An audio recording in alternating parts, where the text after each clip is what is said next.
So here we are, lessons in church history, and we are doing preparation for the ministry of the church. We looked at several things to get started, and the first one was the change from the old dispensation. We want to remember that the times were ripe for a change. Of course, that was by God's design. That you had in the Old Testament, God had set the Jews up with a greater intensity. In the previous 400 years, the intertestamental period, they'd had a lot of the minor prophets, the major prophets by that time, and they were very much focused on prophecy. For them, the idea of the coming kingdom, the restoration of David's kingdom over all the earth, when they would finally have that with the great Son of David, Jesus Christ, they were very much in tune with that, and as we saw with as you see in many of the Gospels, there the interactions with Christ from the Pharisees and others, they want to know: are you saying that you're the Messiah? And that's where that comes from, is because they were really in tune with that. So they were ready for that kind of change anyhow. They had every expectation for it, and that was heightened by the Persian domination, then first the Babylonians, then the Medes and the Persians, and then following that with the Greek conquest with Alexander the Great over all the world, which really made Greek culture very popular. I remember the Greeks were very much into philosophy and literature. They were very arts oriented, very human oriented, and so they had that influence there. Then the Romans came in. Now they're under Roman domination, and they did not like that, and they were really ready for a leader. They also had various people who would pop up from time to time that presented themselves either as Messiah or somehow in some sense of deliverer. Okay, then we had next in preparing for the ministry of the church, we're talking about the environment in which the church was about to blossom. Brother Joe, yes. Are you recording? I am recording. Thank you. Okay, so that Greek influence on the Jews. There's prominently down in Alexandria of Egypt. There were a large population of Jews there, a large colony there. They were involved in the translations of the scriptures into the Septuagint, and plus they had a mixture of the scholarship, the academics, the intellectual influence between Greeks and Jews. Prime character that we always harken back to is Philo, who had taken some of the Greek methods or I should say pagan methods of interpretation of things, and he's going to bring that into prominence amongst the Jews. That's going to be this underlying intellectual thing that's going on. But you had the Hellenized Jews. They had adopted a lot of the Greek ways. They maintained their Jewish identity, but they were influenced by the Greek culture. And again, a lot of the literature. This is why the book of Luke is especially the way it is. When you look at the Gospels, the four Gospels, we understand that they were written with different audiences in mind. And you had, of course, Matthew was written especially for the Jewish thinker, the Jewish hearer, and there will be many references in there that that a Jewish listener would be sensitive to. Mark for a Roman audience, and you see that in his abruptness. Jesus straightway did this, straightway did that, and that was the Roman mentality. Luke, however, you'll see that he has more parables than any of the other Gospels. That would be because Luke, writing to a Greek audience, would be more in tune with their literary kind of emphasis and mentality. John was written for the church at large, and we've already talked about how that he especially was responding to the Gnostic influence of his day. So you've got the readiness for the change. You have the Greek influence on the Jews. Then you had the allegorical method of interpretation. And again, this is just part of the environment in which they were growing up in. This was not a positive thing. This is a negative thing, a negative influence that's going to negatively impact the church. In about from maybe like 100 AD on, you're going to really see that that coming in. About 150 AD, most specifically, is going to really impact them. Okay, so as they move into trying to reach the Greek world, the Roman world, they're going to be trying to interface. The church leaders are going to try to interface with the world. They're going to start using worldly philosophy to try to bring them in. Not a good idea. Okay, then you had the failure of the pagan religion, and that's what we're going to look at right now, the failure of the pagan religion. And I think this is really fascinating. As you go on with false religions and they are just not satisfying, you're ripe for a new change. So this is going to be another influence on the spread of churches and the growth of churches. So the big idea that you'll see there on page 30 is a disappointment with paganism made the pagan world ready to receive Christianity. So the Greek religion, with its focus on the spiritual interpretation of nature and its contributions to aesthetics, fell short in providing a moral framework. Oh yeah, they had their literature and they were in tune with aesthetics, with art as well, but the moral aspects were very much lacking. They were, as it says, fell short in providing a moral framework and fulfilling the deeper religious yearnings of more earnest individuals. Well before the Christian era, the foundations of Greek religion had been weakened by philosophical speculations, and skepticism had been widespread. And when we think of the philosophical speculations, we think about the impact of someone like Plato and Socrates, and there are a number of others. Those are two names that popularly come up. And so they're getting more into philosophy. And so the paganism is just sort of lacking in the Greek world. So you had the infusion of Greek thought with Eastern theosophy. Theosophy is the pursuit of wisdom and insight through spiritual and mystical practices. So you had the infusion of Greek thought with that. It heightened the religious yearnings of a significant group of thinkers, but it was unable to fully satisfy them. So this blending brought to the forefront profound questions about existence, the origin and fate of the world and humanity, the source and purpose of evil, the relationship between the creator and the supreme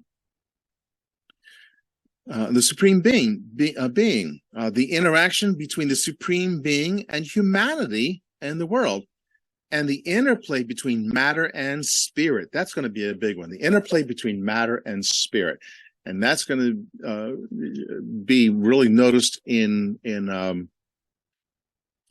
Gnosticism, most specifically, matter and spirit. And this impacts us today, because you have those who are materialists, and they have another name, it's called atheists, okay, where they want to try to explain the world as just being material only, that there's no spiritual. They do not want to acknowledge a spiritual creator. And so what they will say is that matter is eternal. Matter is eternal. We don't need a creator. Given enough time, like eternity, things will swing around to where you have life evolve. Now, one of the problems with that, one of the first problems with that, I've never seen an actual explanation, but I think they've got an explanation. We know from the second law of thermodynamics that all things are tending to disorder. It's the law of entropy. Everything's wearing down. Anything left to itself will end up decaying and becoming inert. If you put a couple of molecules together that are highly reactive, they will react with each other, and you will end up with a lower energy level. It'll be inert. It'll be dead. Well, how long does it take to do that? If you got all the matter of the universe, let's say, name me a number. Let's say it took 500 billion years to do that. Well, if matter goes back into eternity past, 500 billion years is part of that. If they say, oh, no, we need longer than that, fine, name me another number. Give me another number. Let's say you need 100 trillion, gazillion, bazillion years. Well, that's all included in eternity. So by those standards, if matter were eternal, everything would be inert. Nobody would be here. But they cannot acknowledge the spiritual. And they'll mockingly say, well, who created God then if God created the world?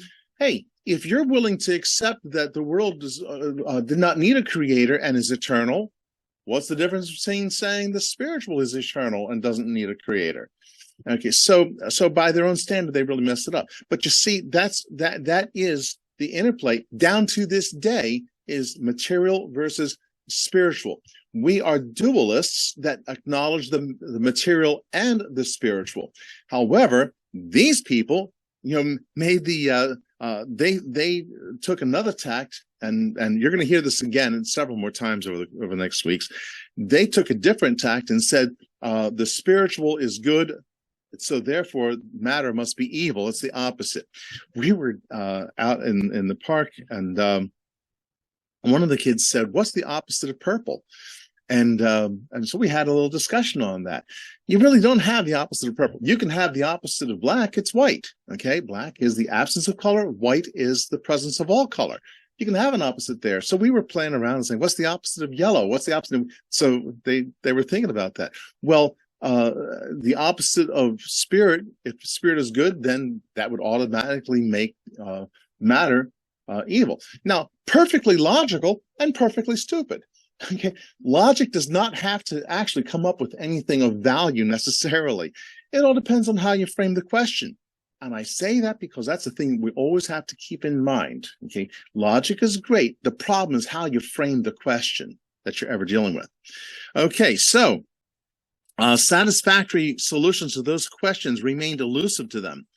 Many began to recognize the necessity for a divine revelation, and above all, for a divine savior who could address these pressing concerns. The desire for a deeper understanding and a spiritual path could provide genuine answers grew stronger among them. And you can find that in Newman's book on Emmanuel Church History in Volume 1, pages 18 and 19. If you want to, this discussion is an adaptation of what he said. You can get further on that. Okay, so you've got this failure of the pagan religion contributing to the environment that they were living in. You can see why, again, they were, again, ripe for the church to be able to grow. Okay, next comes Roman organization. Okay, and I encourage you to read through that at home. How many people got to read through it? Okay, well, we'll read through it today.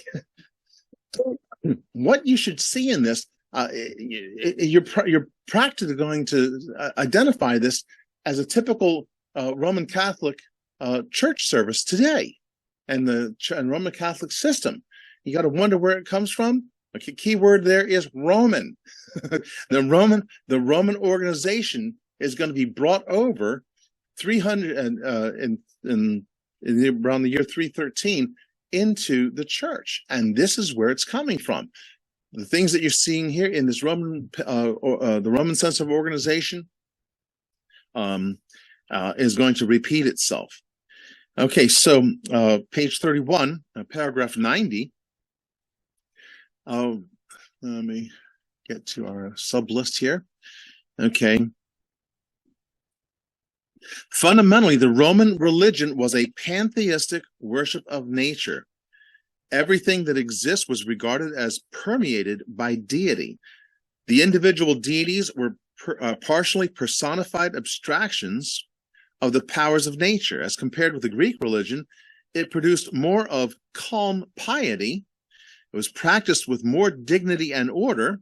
It was more strictly ritualistic, and was more carefully upheld and administered by the state, and was more practical in its subservience to the interest of the state.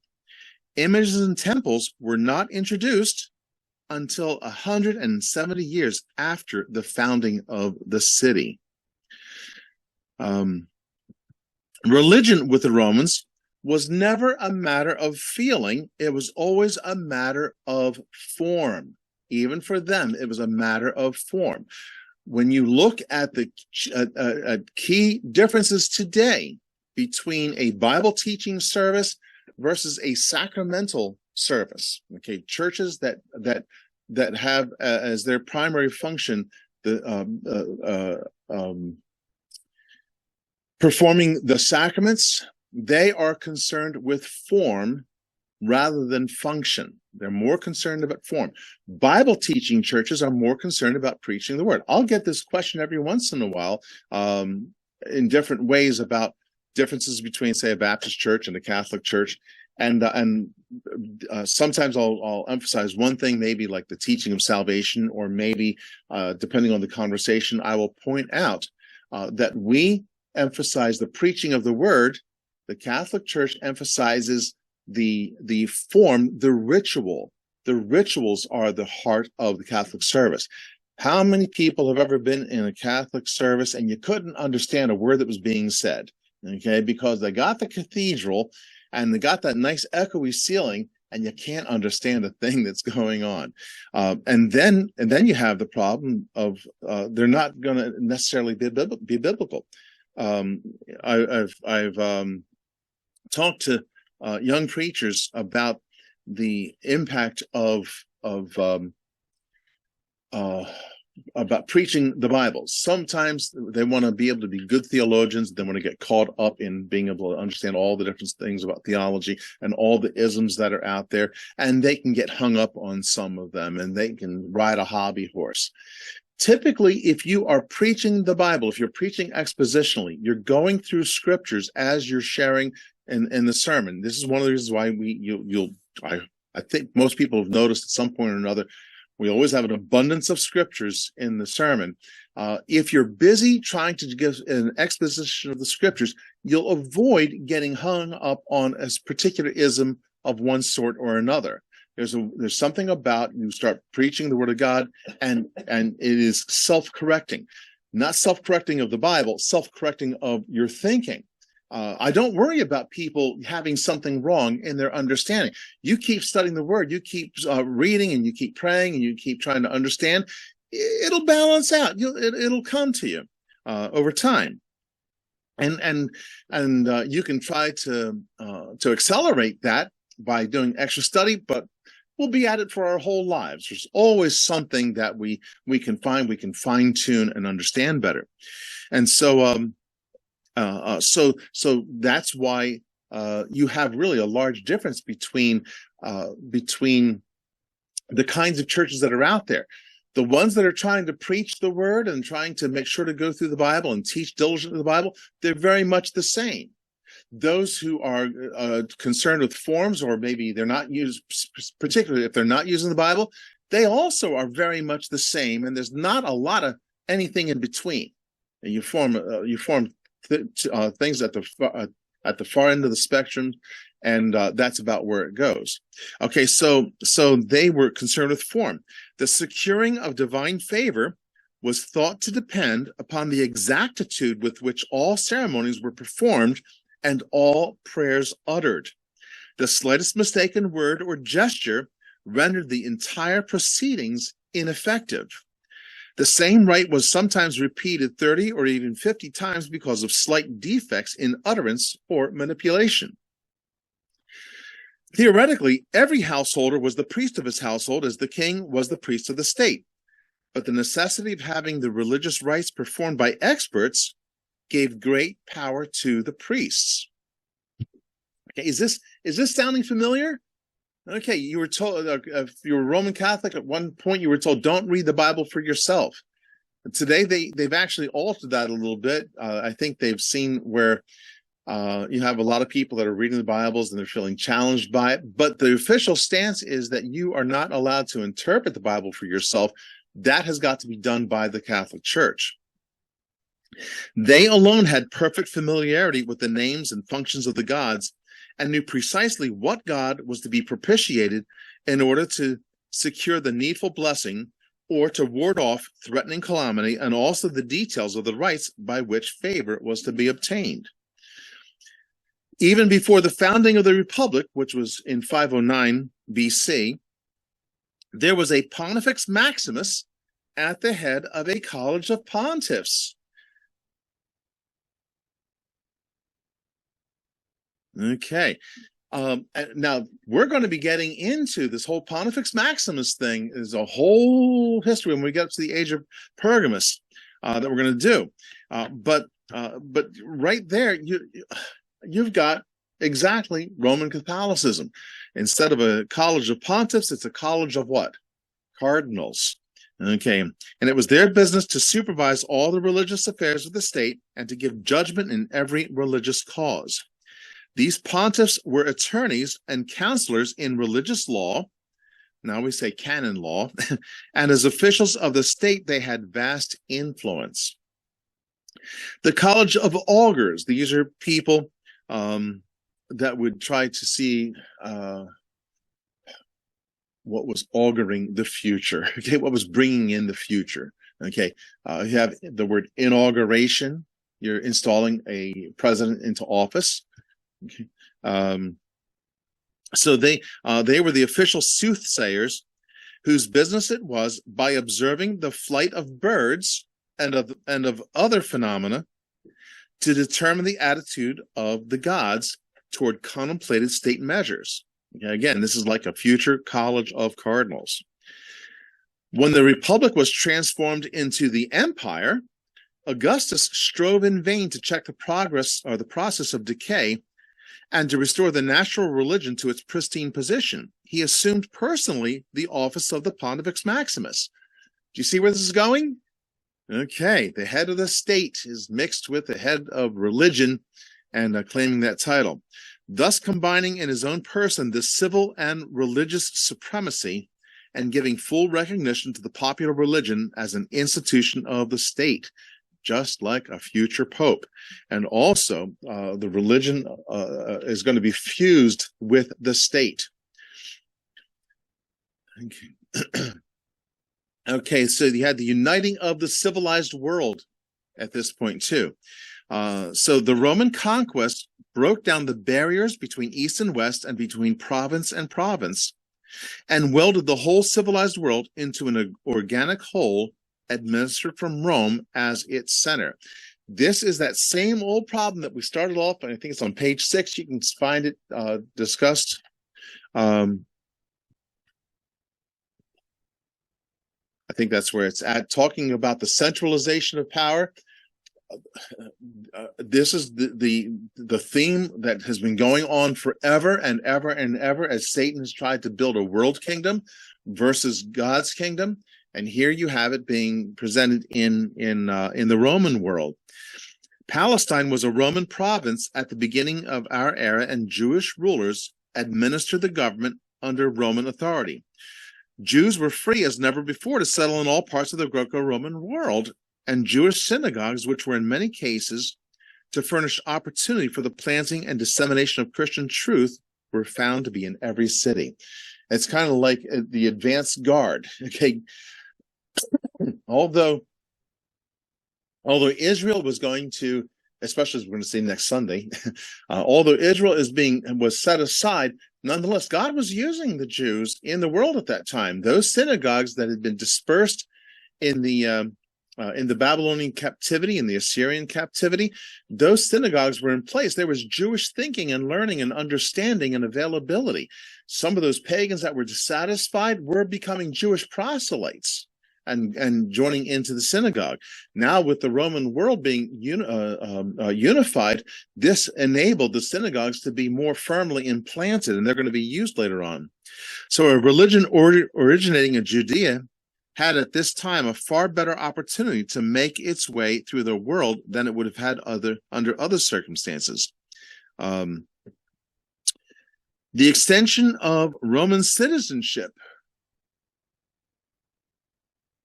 Okay, Roman citizenship to individuals throughout the provinces was of immense advantage to such preachers of the gospel as possessed it. The construction of excellent roadways, the roadways throughout the empire for military and commercial purposes was no doubt greatly promotive of the diffusion of Christianity. That is an important one. We're going to find when you read of some of these cities that the Apostle Paul in the book of Acts was going to, they were connected by the Roman roadways. Now, again, the Roman roadways were created originally for the intent of military purposes, so they could, quickly get troops across. I don't know if you knew it, but that was the theory behind the interstate highway system here in America. Eisenhower was, as a result of military preparedness, they had promoted the interstates so that troops would be able to move quickly across the country. I think my understanding is that in order to get an interstate designation, you have to have periodically sections of the roadway that are long enough and straight enough that a plane can land on them. And I think that's interesting. So that's what the Romans did.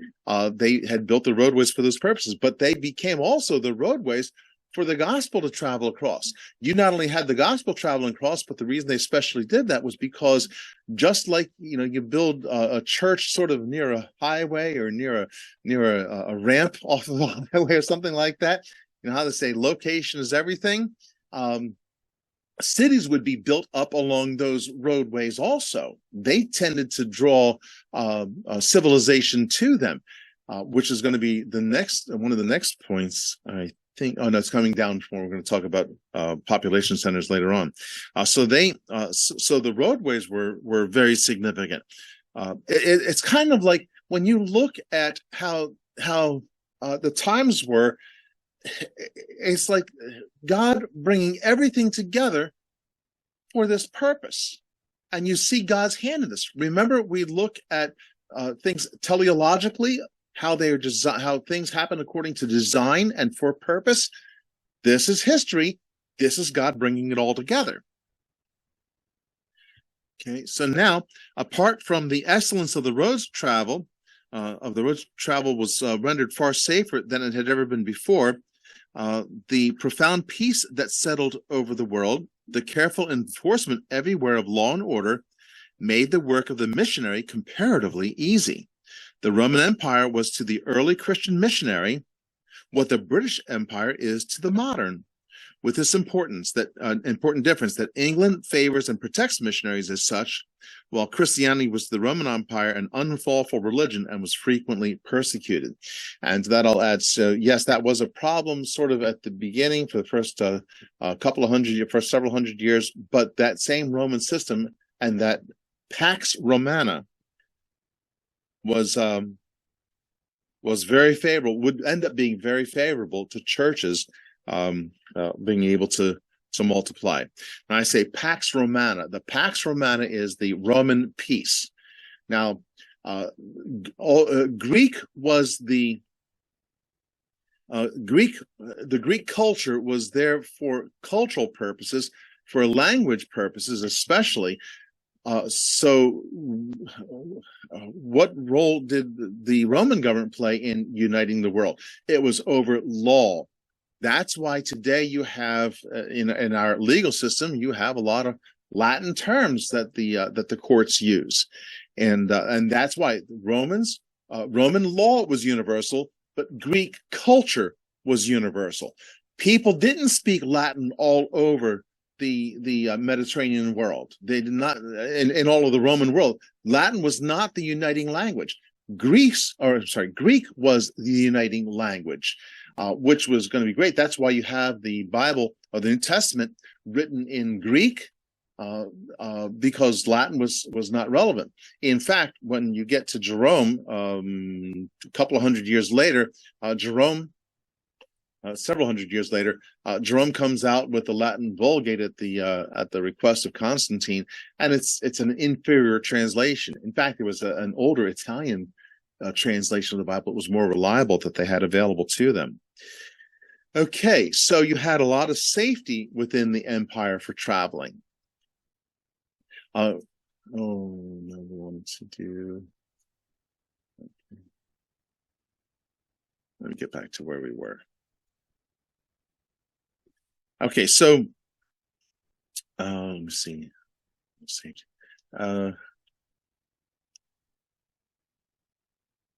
Okay, so we looked also at the Greek culture. The Greek culture was another major influence, and we've talked about that to some degree already. The big idea, the Greek language and culture is going to provide a revolutionary advance in communication for the gospel. Although Roman organization greatly affected the legal nature of the ancient world, the Greeks' literature, art, and philosophical character impacted the world's aesthetics. Besides the impact of philosophical inquiry of Plato and Aristotle on the ages to come, we'll get into that as we go along. Aristotle is going to impact about 1,000 years later a greater method for for Bible study. Okay, it's going to be lousy. It won't be very effective, but it'll be an improvement on how the church operated more by dogma, more by utterances and pronouncements that were made that were not necessarily grounded in any real method of study. Okay, so the pervasive use of the Greek language left over from the Greek Empire greatly facilitated the growth of the church. With Greek as the primary means of communication, the Greek-speaking proponents of the faith found themselves equipped to connect with intelligent and receptive individuals from diverse backgrounds without the need to learn new languages.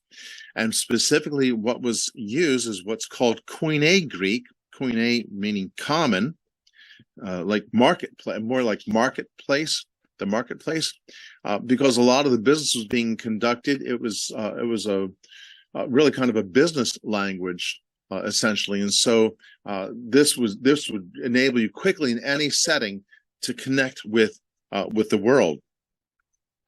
During the time of Jesus and the early Christian church, Greek had become a lingua franca. Lingua franca means French language. Why French? Okay. After Napoleon, okay, because of the Napoleonic Wars, French was the language of the courts. Even in Russia, they used French in their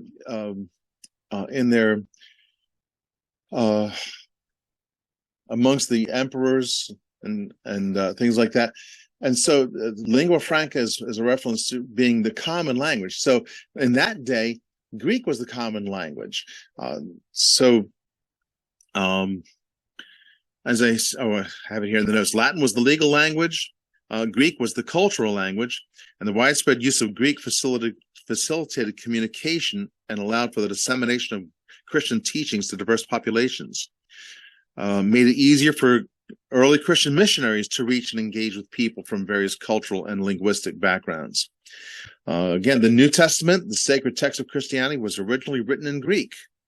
The choice to write the New Testament in Greek rather than Hebrew or Aramaic ensured the teachings and accounts of Christ, as well as the letters of the early Christian leaders, could be widely understood and studied.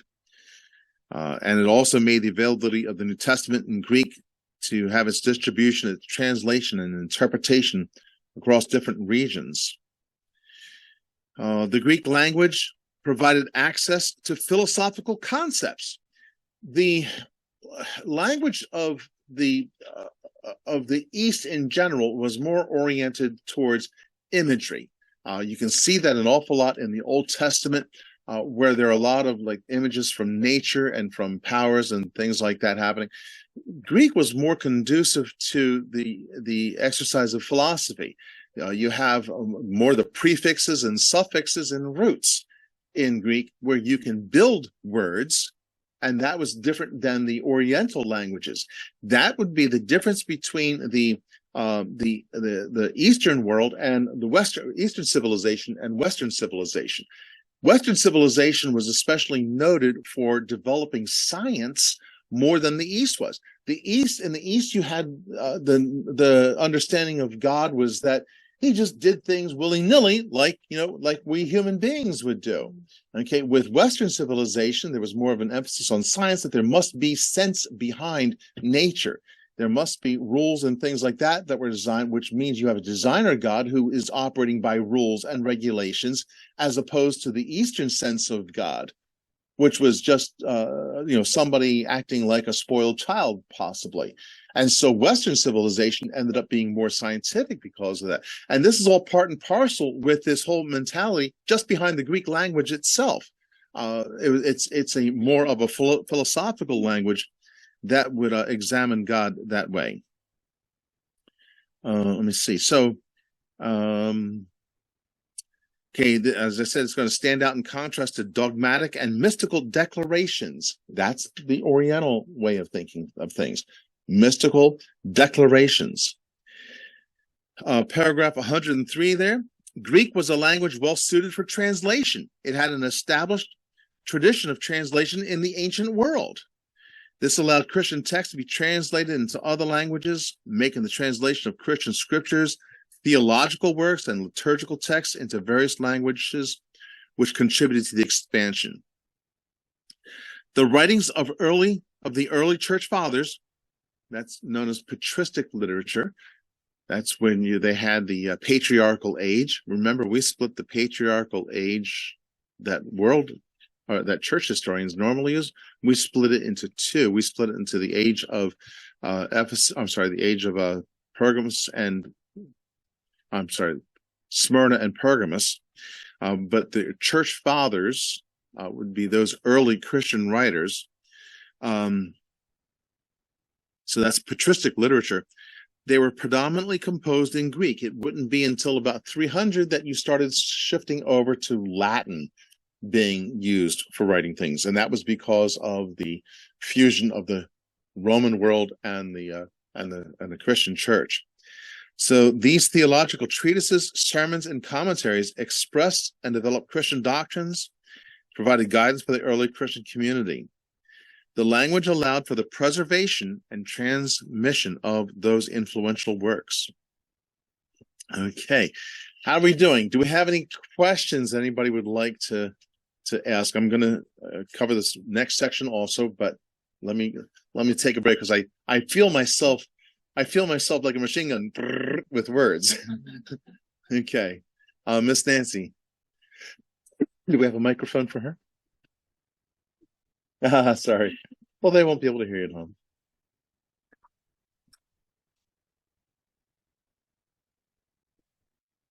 Yeah, while you were talking about the roads, I remembered that expression, all roads lead to Rome. Yes, and all roads probably lead to where Rome. That came from. It came exactly from there, yes. My question is, though, you were talking about the Eastern perspective as opposed to the Western, and I'm sitting here thinking of all the prefixes we were forced to learn in school and how that came in very handy later because Yes. I could take apart a word and figure out what it meant without ever having heard of it before. And I realized that a lot of medical terms are both from Greek and Latin. Mm-hmm. So how did this happen if one was more concerned with science than the other? Okay. The concern with science is that in general, the Western world was more concerned with science. The Greek would influence it. If you, when you go to look at a lot of Latin words, you'll actually find that they have a Greek origin behind them. So it was just a general method, whether it was going to be in the Greek world and then the subsequent Latin world. So when I talk about the Western mindset, starts with the Greek mindset, and that influenced the Roman mindset. Now, by the way, Greek was more commonly spoken in Italy than Latin was. Okay, so you had the Latins over in the Etruscan area on the western coast of Italy, but for the whole region, Greek was actually. I was told that Greek was more commonly spoken. Okay. So now I don't feel that dumb for the next question. Okay. I guess I wanted you to sort of separate the East from the West country-wise. Yes. How do you break that down? Okay, East, you're talking from Asia Minor over. Asia Minor, tongue twister here. Asia Minor, which is modern day Turkey. You swing on down into the Middle East, and then down into northern Africa also. And then you can go even further east when you start getting into India and into older Chinese religions, Okay, you still see that effect going on in there, especially like India. Today, let me see, what's the word they use? Oh, mythology. You know how we refer to the Bible? Yeah. They'll refer to, literally, they'll say mythology. They'll say, we'll have to check the mythologies, okay, on what they had. And you can see that if some advertisements, if you're down in Woodbridge where there's a large Indian population, they'll be advertising some of their festivals and things. You'll see the word mythology put out there. They're talking about their quote unquote scriptures. So it was just from the region on over, extending all the way to the east. Greece on over, okay, from when you go from Asia Minor, you're going over to Macedonia and Greece as you travel west, and then on into the rest of Europe. But remember that the Roman world it extended up into Germany, and then over into the Iberian Peninsula with Spain and Portugal, okay, and France up there. So so those areas. So that was the west. That would be the west. The Western world and the Western civilization. Are you? No, okay. Sold to the lady with the glasses. Okay. Brother Tone, yes. So when we talk of the failure of the pagan religion, that's the pagan religion of the West rather than the East. That's a good question. Let me think. I would say yes, pretty much to that. The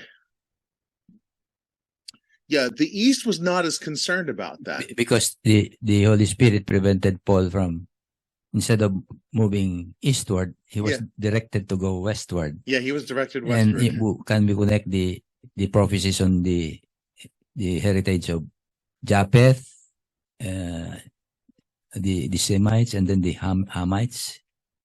Japheth his kingdom will be enlarged, and that's why the colonies, most of the colonizers are Western and Japheth tribes. Yeah, I like that. That gets people in trouble sometimes. It's been used to justify racism, but what Tom's referring to is the sons of Noah. Yeah, that's the one that's being exploited for the Hamitic curse. Yeah. But if you look at realistically, things are happening the way they're happening. Slavery really was promoted mainly by black tribes themselves, the more superior ones, capturing the inferior ones and then selling them to the West. It's a delicate subject. I mean, stop to think about the Hamites. The Egyptians were Hamites, okay, not necessarily black. So you have to ask, well, exactly. See, it sort of works. Or even the Ethiopians are black. Yeah, what he's talking about is the sons of Noah, Shem, Ham, and Japheth. The Semites settled more to the east, okay, moving from the Middle East on over towards China. Hamites into Africa are known, and then the Japhethites up into Europe and such. But I'll leave it there at that. Because I'm going to move towards science and technology. That's the Japhite modern inheritance. But the Semites are more spiritual in their nature. That's why they, in the end, it would really be Japhite entering the tent of Shem. Yeah. Okay. So but like I say, when you go to read literature ever about that, they can get into trouble depending on how they press it. They want to. The problem that they'll make is they'll try to use it for supremacy issues, and that's when it gets to be a problem. Okay. Let's go to the issue of the population centers. This is very interesting to me. As we look at America and as we look at our modern world also. The population centers, they were highly influential in the growth and spread of churches. They already had economic systems. They had international status and international infrastructure that channeled the world through them. People were going through them. This was kind of like Corinth. Corinth was known for being a major trade area, and you had people from all over the world which is why you would get into 1 Corinthians chapter 14 when Paul was talking about how he spoke in tongues more than them all. Paul was highly trained in his languages. Well, he's making a reference to how they had a lot of people coming through Corinth, and so you had multiple tongues that were there. They might have been united with Greek, but they all there were a lot of different nationalities or ethnic groups being represented. And so the whole issue of tongues comes up because people were essentially bragging about themselves. They'd say something in their natural language, and it would make it look like they were speaking in tongues from the early part of the book of Acts. And so Paul's like, no, look, if you're going to say something, you're going to have to say it with the understanding. And so Paul was promoting, don't just go off showing off, trying to pretend like you're speaking in tongues. You want to use normal languages. The spirits of the prophets are subject unto the prophets, he said, and not into some ecstatic utterances and things like that.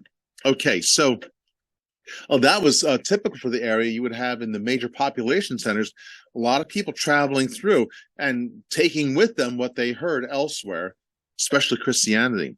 Several major cities in the early church ages especially played significant roles.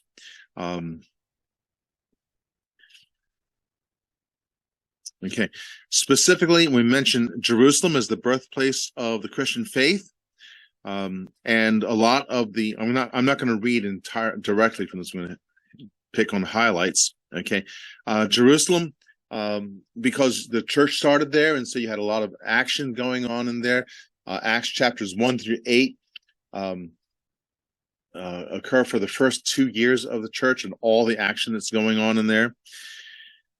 Let me see. Antioch, located in present-day Turkey, was a crucial hub of early church planting activities. They were first called Christians in Antioch, and that was as the Gentiles were getting saved there. This became an issue for the Jews in Jerusalem to have to deal with, and it was from there that it was marked that, hey, yeah, we got to get out to the Gentiles. The Apostle Paul and Barnabas, and then later Silas, that was their base of operations, was Antioch, going on into the Western world. Barnabas got there to Antioch when there was a lot of Gentiles that were getting saved, and he called Paul in. Paul, come help out over here in Antioch. We're going to see when we get to looking at the Apostle Paul and the description of him, how that he was just like the ideal guy to bring over. You want somebody who's got the vast training that the Apostle Paul had in Greek culture as well as in Hebrew culture that he was.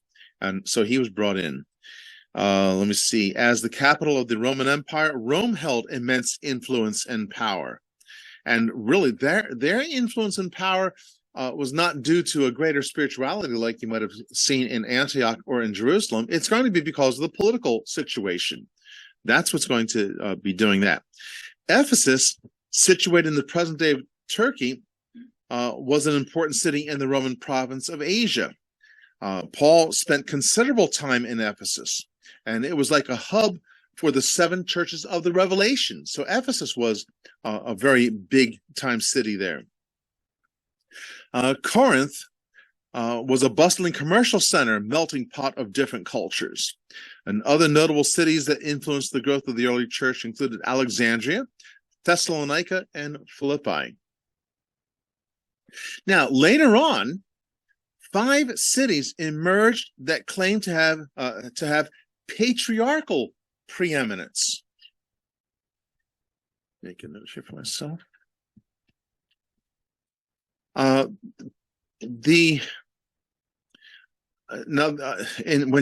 we get the book printed, there's going to be a reference to looking up an understanding of the patriarchs.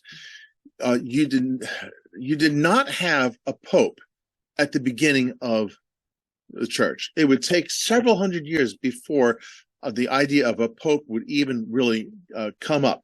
What you really had developed early on was kind of like an archbishop-bishop kind of arrangement, where in these population centers, you would have whoever was the bishop there would be considered like a patriarch, a first father from the pater part would be father, and arch would be first. And so you would have, he would be like a first father, the head bishop, and then you would have developed bishops under him in surrounding regions. And so these would be developed into patriarchies, where you had Rome claim a universal authority over all the churches. In the East, in the Greeker areas, again, you would have a collegiality of bishops. They would work with each other, but they each recognized their separate authority over their regions. And so where you'd have a pope here, you had a number of patriarchs in these other areas. There were 5 cities that emerged with that kind of sense of power. To this day, if you sometimes hear about the head of some of these Eastern Orthodox things, they'll be called patriarchs, not popes. Except I think I've heard the Egyptian Copts, they will refer to their patriarch as a pope sometimes. Okay, but that's the primary word for them. And this is going to make a difference in the way the structure of power and authority, political power and authority, caused a split between the western part of the Roman Empire and the eastern part of the Roman Empire. Actually, we'll say you're looking backwards at me. So the western part versus the eastern part. Okay, Nancy, go ahead first. Yeah, I was wondering, you were just talking about how it took a few hundred years for the idea of a pope to happen. Right. And then you just see progressively with the corruption where they just keep borrowing all these pagan ideas. And I know that the Roman Catholics claim that Peter was their first pope, but the scriptures clearly teach that Peter was married. So where do they get this from, that the priests and the popes can't marry? Was that a pagan thing that they borrowed? Okay, there was a pagan element to that. Part of it also was, the idea of an unmarried clergy didn't really get enforced until like 1,000 years later. You're going to find that one of the problems that the Catholic Church has is over what they call simony, or selling off positions in the church, and I can't remember the other word for it. I was just reading it, but where they had monies that were being set aside for the bishops' families and their illegitimate family members, and this becomes a big issue later on. We're talking about bishops having concubines, and popes even doing that. Well, they would have had to do that if they would just let them marry. Exactly. Around and around we go. Early on, you had the rise of monasticism in the monasteries within the first several hundred years. And so that's where celibacy started to really catch on. But it wasn't, I think, until about 900 AD before it really became something very, very much more enforced. And it was, and this was a problem all the way up into the Reformation. Also, I was wondering how they adopted Peter, since we don't really see him ever being in Rome. Yeah, we're going to get to that. Okay, that has, in fact, I know in my notes I don't have the exact explanation for that, but okay, that's going to be something that they're going to take over from the pagan understanding of the Pontifex Maximus, and so they're going to borrow certain things from that in order to make a claim for a head. It's all going to converge when they finally in the 300s AD, they're going to finally make the connection where the idea of the Pontifex Maximus is transferred over to the Pope. He's going to, or to the Bishop of Rome. He's going to adopt it for himself, and it's all downhill from there. Brother Tone, and then Miss Donna. The Book of Romans was written about 55 to 60 AD. Yes. That was the only Christian church there. And if there is a pope or a head of the church, the equivalent of the magnanimity, meaning the level of respect that the pope commands, Paul would have written to that person. Yeah. He never mentions it. Yeah, in fact, it's not necessarily that they had a church established there. There were believers that were established there, and Paul's going over there to work with them. There's in the literature, in the historical literature, the one they would claim as the first bishop of Rome was installed by Paul, maybe by Paul and Peter, but then other things say Paul only. And then it'll make reference to Peter being involved, I think, with another bishop, but not in any sense of him being the Bishop of Rome himself or something like that. So yeah, there's nothing that indicates that Peter was there as a bishop or as a pope, nor even as Paul as the head of that church. And Paul never goes to a place where the original 12 already have gone to. Well, okay, it says where somebody else had laid the groundwork. Correct. Which would imply one of those, or it could have been another church leader, but there was no church leader that had established the work there. Yeah. And this is going to come out, so we'll be repeating this when we get to that particular section. And the division of labor, they agreed on the division of labor when James was the head of the Jerusalem church, where they had an issue about Paul not bringing in some Judaistic theology into among the Gentiles. Yeah. And he clearly indicated that. And Peter himself went to the defense of Paul because of his experience with Cornelius. But it was not necessary to adopt certain things that Jews normally do, Jewish believers do. Right. That the Gentile you don't require Gentile because they don't know. Yeah. They don't have the past which Jewish people have. Yeah. Okay. Yeah. Donna, yes.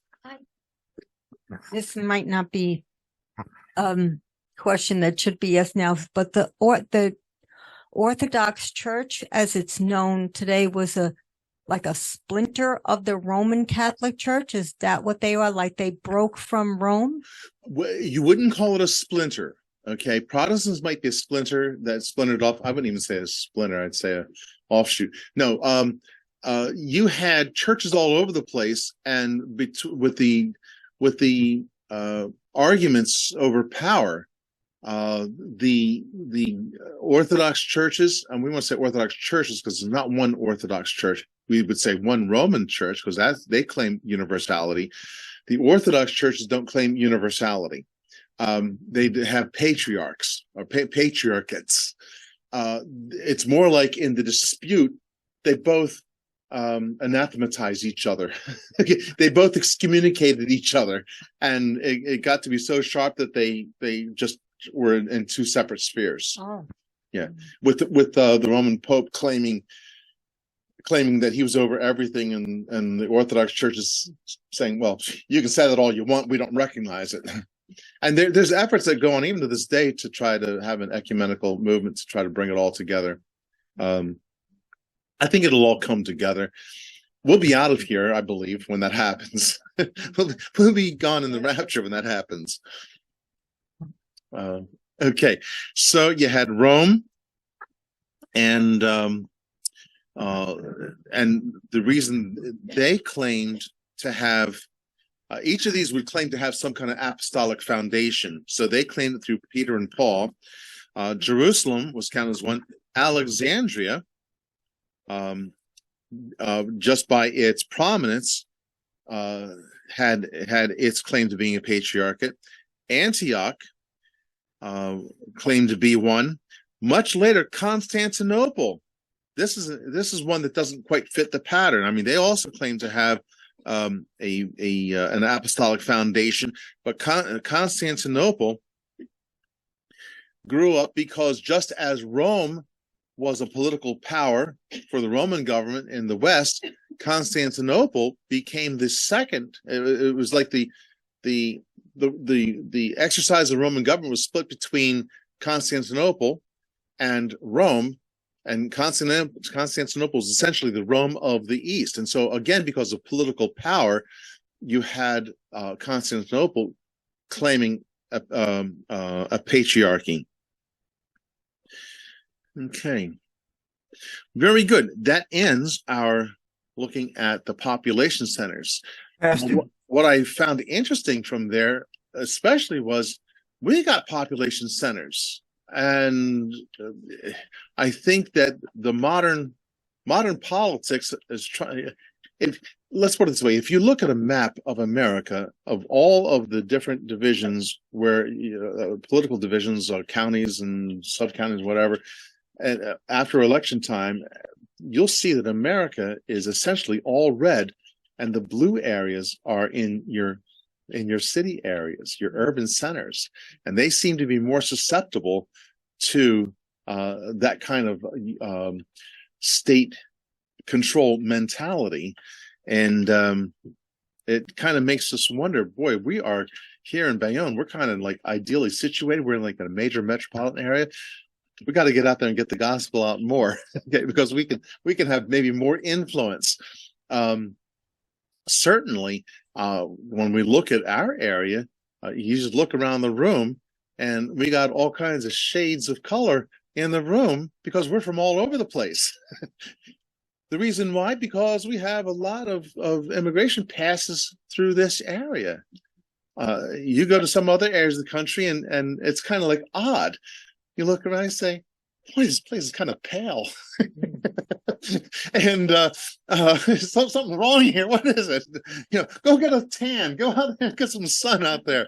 Yeah, I'm sorry. Newark, yeah. So we have like a benefit sometimes with like I was preaching at an Egyptian church, had a nice interpreter and everything, and one of the things that I pointed out was, hey, look, you got a challenge here. Over in Egypt, you're kind of persecuted. Somebody could say, hey, why don't you Christians stay in Egypt and evangelize your country? Yeah. Well, nothing wrong with having immigrated to here, but just realize this: you're not persecuted here. So you might not be able to freely give the gospel to other Egyptians, but you are over here. So we need to count our blessings in this region and say, we've got a freedom. We better exercise it while we can, because people are here for us to reach that we might not have been able to reach. It might not have been as reachable in another area. Pastor? Yes, sir. Yeah, I wanted to ask you if you knew, in the Russian Orthodox Church, is their equivalent called a metropolitan? Because Yes. Years ago, I remember something happened, and their church leader spoke out, and in the article, his name was Metropolitan Nicodem. Yes. In fact, that word metropolitan is very directly related to what we were saying, because they would be over a region, a metropolis. Remember these population centers? They would be over a metropolis, and so they were called the metropolitan. And it was the equivalent of the word for patriarch. And so, and by the way, anytime you see anything Orthodox, you can see Syrian Orthodox, Egyptian Orthodox, Russian Orthodox, Greek Orthodox. There are probably a bunch of others that I can't think off the top of my head, and they're all. That's why they use that word Orthodox. That's not just a statement about how they have right worship. That's equivalent to saying Roman Catholic. It would be Greek Orthodox. Greek meaning the more heavily Greek area to the east under Constantinople versus the area to the west with Rome. Yeah, so yeah, directly related. Interesting. Yeah. Okay. Brother Tone, yes.